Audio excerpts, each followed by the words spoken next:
next video tribute highlighting the accomplishments of the late Lillian Yeager.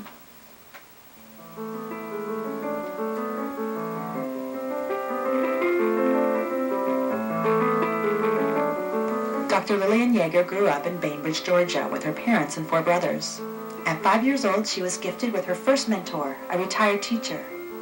Under her tutelage, Lillian was able to skip the 1st grade and develop a competitive educational spirit that motivated her throughout her life. And I just remember, I guess, having sort of a competitive nature, because there were, I remember math, all the boys, you know, that try to see who was going to make the highest score, and I was determined that they weren't going to be any higher than I was. So. She went on to graduate high school as her class valedictorian at age 16, and Lillian knew exactly what her career path was supposed to be. I guess that was about 7th grade. My mother's sister was in the hospital, and she had some kind of cancer, I'm not sure, during those days. But I remember the doctor showing me this tumor that she had. So it was some kind of, you know, in the abdominal area. Mm-hmm. And it was at that point I decided I wanted to be a nurse. Mm-hmm. Because I would sit there and I said, you know, I felt helpless, not being able to do anything. Lillian studied nursing at Tuskegee University, where she met her late husband, Stephen. 3 years to the day after they were married, their daughter Michelle was born. Michelle believes many of her mother's successes were due to her firm commitment to service, and this is an idea Lillian has passed on to her.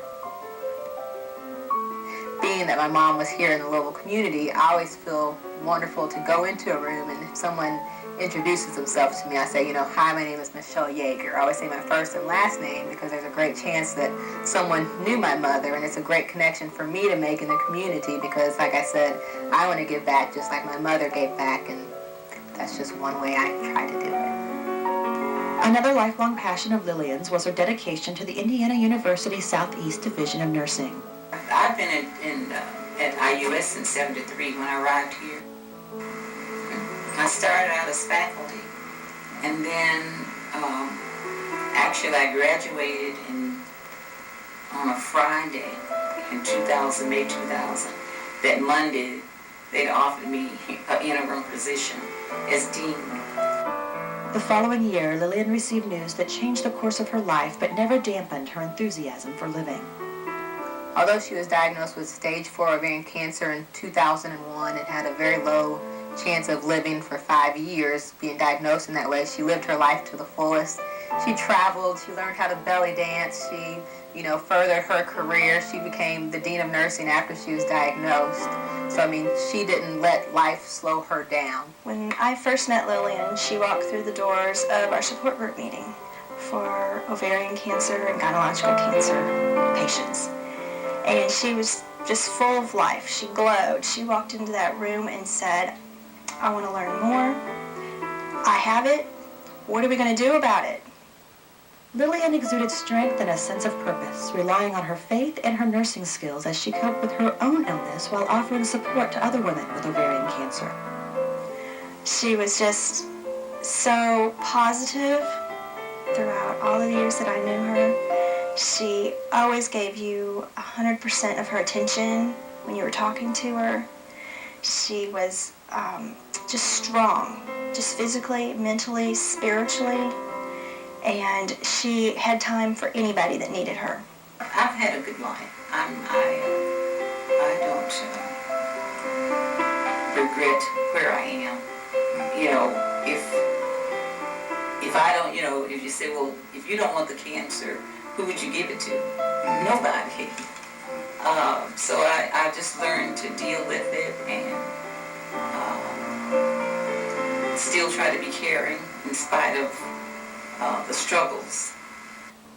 Lillian's legacy continues to inspire her daughter Michelle, family, and friends, and they honor her memory with the knowledge of her ongoing impact. I think her story is, your story never ends, it keeps on going, and even the fact that my mother passed away in 2006 and we're still telling her story now lets you know that, you know, her story will continue to be told from here on out.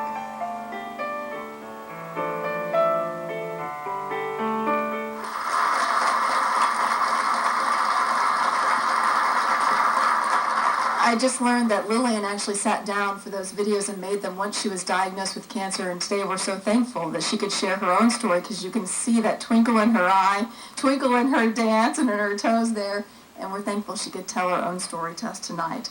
Here to accept the Woman of Distinction Award in her late mother's honor is Michelle Yeager, but first these words from Dr. Mimi McKay. I am truly honored this evening to pay tribute to Dr. Lillian Martin Yeager. Lillian had a profound influence on nursing education at Indiana University Southeast. I had the privilege of knowing Lillian on several levels. I got to experience her as my professor when I attended nursing school there, as a mentor and colleague when I returned to teach, as my boss when she took over the Dean of Nursing, but most importantly as a dear, dear friend. Many rich patterns of Lillian's life impacted not only the campus, the School of Nursing, the faculty and students, but with everyone with whom she came in contact. Lillian was able to balance professionalism, compassion, and humor with an uncanny style of class and elegance. She was truly a classy lady. Lillian was one of the most respected people on campus. Lillian truly enjoyed the many hats that she wore: mother, nurse, teacher, mentor, administrator.